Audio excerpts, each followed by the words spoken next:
Harry's wife. The trouble with Harry and Harry's wife. One of the major problems that Harry's wife has, that as a consequence of her mid-range narcissism and the way that it functions, is that she continues to engage in behaviours which show what she is, and she can't see it. The revisions of history, the lies, the porky pies, the exaggerations, the unpleasant behaviours, the sense of entitlement, the absence of emotional empathy, the use of a facade, the see-through behaviours. All of this becomes more and more obvious.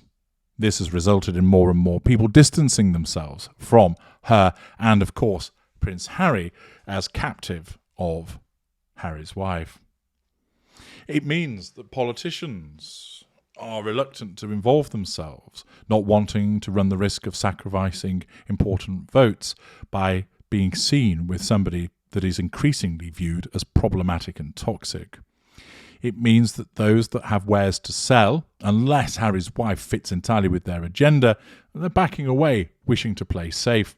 After all, nailing your colours to the mast of somebody that spends and spends and spends, whilst unable to read the room, is hardly the best luck for supposedly conscious and supposedly empathetic organisations. The fact of claiming environmental credentials, yet repeatedly using gas-guzzling 4x4s and flying by private jet, lays open the environmental hypocrisies of Harry's wife and Harry.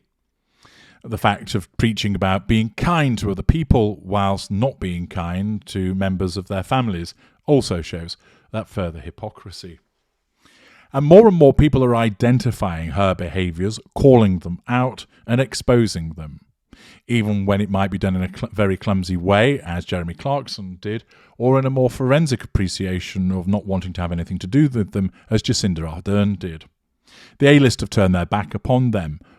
More and more politicians, more and more journalists, more and more broadcasters speak out about the behaviours. And here we have another view about them, this time coming from The Hill, an article contributed by Mark Toth and Jonathan Sweet, with the headline, The Trouble with Harry and Harry's Wife. Beijing and Moscow gleefully are on Team Harry and Harry's wife, and decidedly for self-serving and nefarious reasons. Intentionally or not, the two sidelined British royals, while luxuriously decamping in Southern California, are recklessly undermining the national security of the United Kingdom and, by extension, imperiling that of the United States and its allies. Quite a strong observation there. In selling out king and country in exchange for Hollywood-style celebrity on Netflix, apparently nothing about British national security is sacred to the two. Lack of emotional empathy, sense of entitlement. Not even the late Queen Elizabeth II's greatest legacy, the 56-member Commonwealth of Nations. Derisively referred to as Empire 2.0 by Afua Hirsch, a British journalist born in Norway. During her commentary in the Duke and Duchess of Sussex's Netflix series Harry and Harry's Wife, the Queen's Commonwealth legacy in the documentary was held out to be an evil, archetypical manifestation of racism and repression. The unspoken inference is that the British royal family is its chief propagator, smearing. What rot! If only the Commonwealth Charter agreed. It doesn't. The governing charter establishes itself, all member states, as equals and emphasises that it is a voluntary association of independent and sovereign states. Moreover, its founding precepts recognise its special strength lies within its combination of our diversity and our shared inheritance in language, culture, and the rule of law. In many respects, the saga of Prince Harry and Harry's wife mirrors Alfred Hitchcock's classic whodunit comedy, The Trouble with Harry. In the British filmmaker's movie, the character of Harry Warp, played by Philip Truex, is found dead. Three characters, played by Edmund Gwenn, who played Kris Kringle in The Miracle on 34th Street, Shirley MacLaine and Mildred Natwick, are all convinced they accidentally murdered poor Harry. The modern dystopian twist, however, is that Prince Harry wants the British and American publics to believe that the royal family, the palace as an institution, or the firm as it is known, and the British media have all conspired to destroy him and his family, paranoia, victim mentality. Both he and Harry's wife offer only vague reasons as to why and how. Paranoia, vagueness. They all hinge around allegations of racism against her, yet none involve specific accusations naming members of the royal family.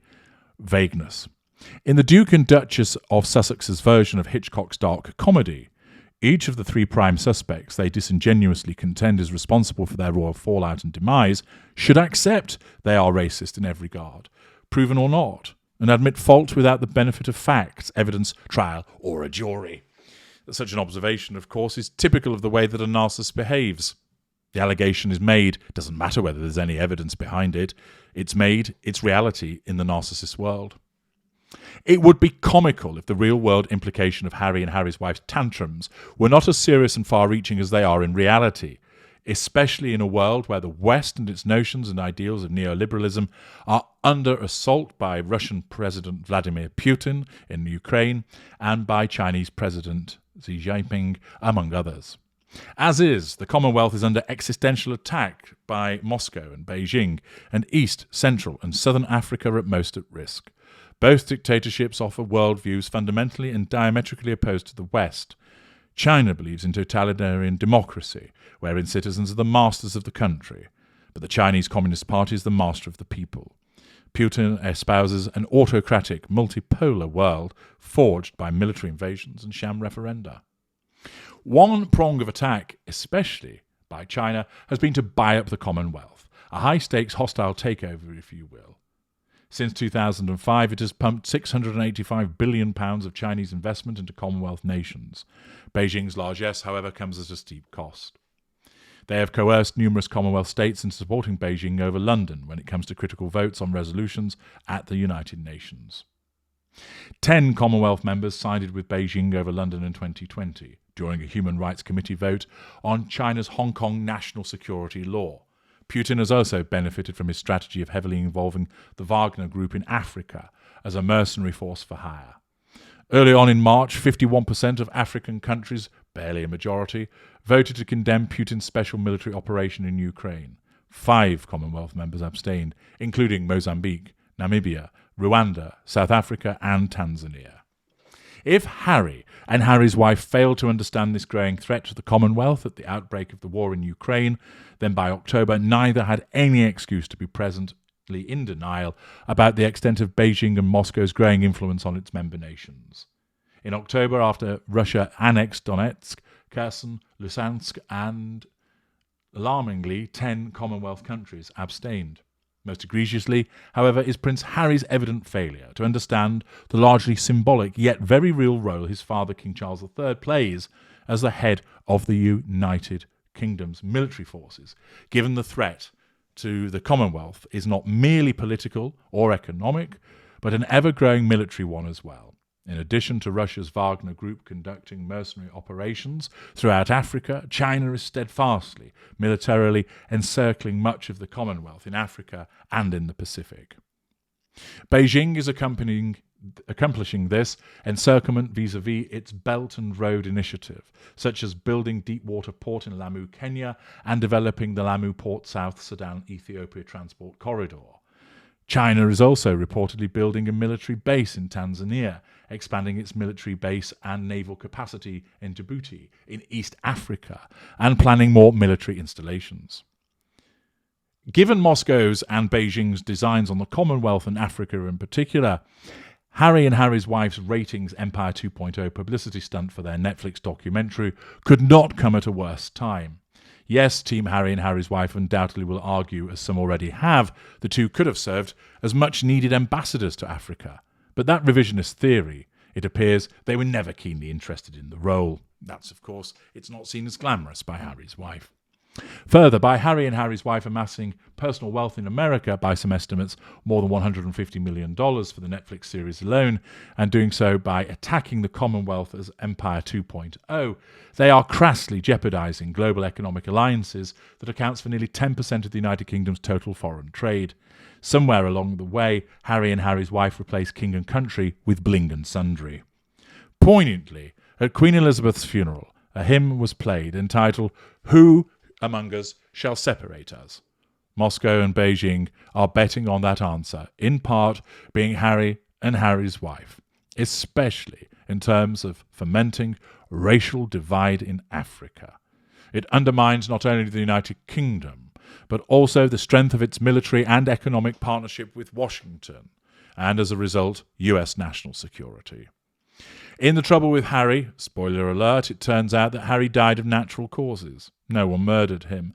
Just as no one in the royal family, the palace, or media is to blame for Harry and Harry's wife's self-inflicted wounds.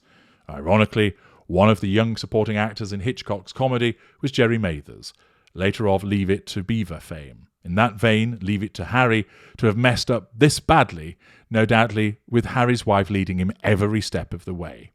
Please, really, spare us and US national security from any more of their tirades. This article therefore makes the point that Harry and Harry's wife's self-centered behaviour poses a greater threat on the geopolitical scale.